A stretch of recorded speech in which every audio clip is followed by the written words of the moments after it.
Ukraine's plight has prompted many countries to offer help, but when asked what they need most, Ukraine's leadership have repeated a singular refrain, as DW reporter William Glucroft explains. Ukraine's Foreign Minister Dmytro Kuleba told NATO last week that all his country was looking for is weapons. Lots of them, and more serious ones. Now, so far, Western allies have delivered equipment like anti-tank and anti-aircraft missiles.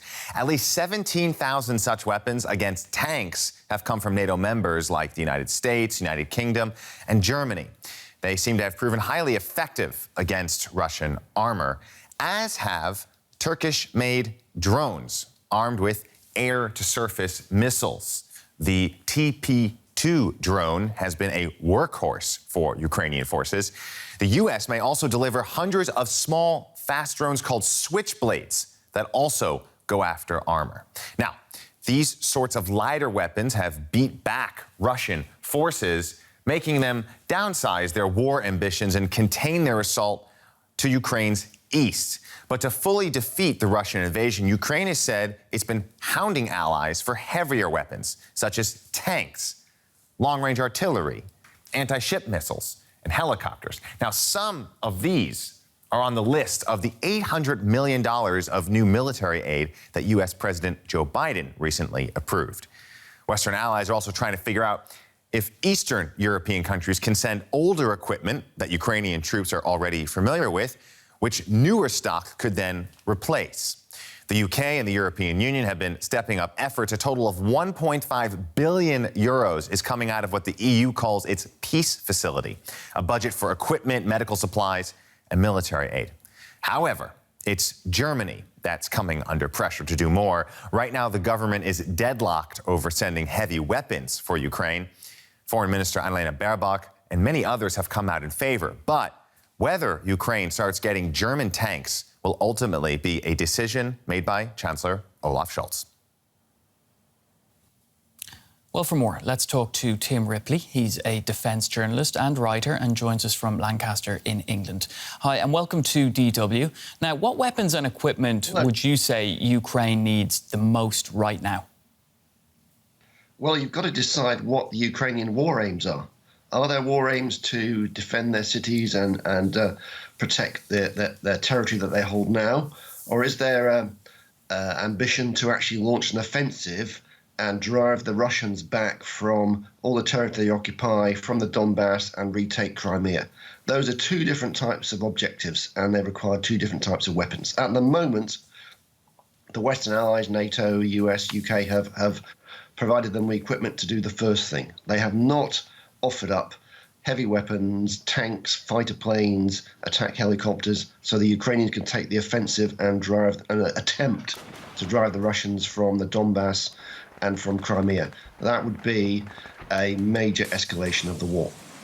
Well, Tim, we have been hearing about the looming Russian assault in Ukraine's east and south. How do you see it panning out? Well, this is an area where the Russian advantages in tanks and artillery will give them an edge over the Ukrainians in a way that they didn't when they were fighting around Kiev in the cities and in the towns. This is open terrain. It was famously fought over by the German army in World War II and the Soviet army. The Battle of Kursk, the biggest tank battle of World War II, was fought in this area. So it plays to the Russian strength. They can maneuver, they can try and surround what's left of the Ukrainian army and do what they've done in Mariupol to other Ukrainian units in that area. And they are trying to inflict a defeat on the Ukrainian army to force them to agree to terms or allow the Russians to claim victory and open the way for some sort of negotiation, face-saving negotiation. Tim, you've just mentioned Mariupol there. How important is the capture of the city? Well, obviously, it's a very symbolic sign of a Ukrainian resistance, but from the Russian point of view, it frees up tens of thousands of troops to take part in offensives elsewhere in the country.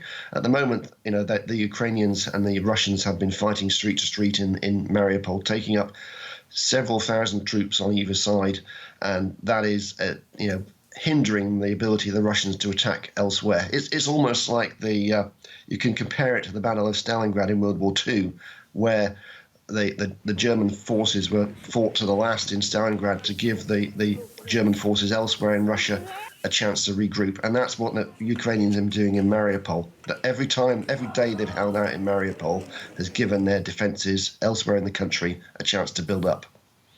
And briefly, if you could, now Russia's Black Sea flagship is now underwater, the Moskva. What effect, if any, could its loss have on the conflict? It's a more symbolic episode. I mean, the Russians have 20 or 30 warships in the Black Sea fleet. They completely outnumber the Ukrainians, and they're not going to be challenged in the Black Sea, even with the loss of the Moskva. But it's a morale booster for the Ukrainians rather than a military sort of impact on the Russian fleet. Tim Ripley, thanks for sharing your expertise on DW. You're welcome. You're welcome.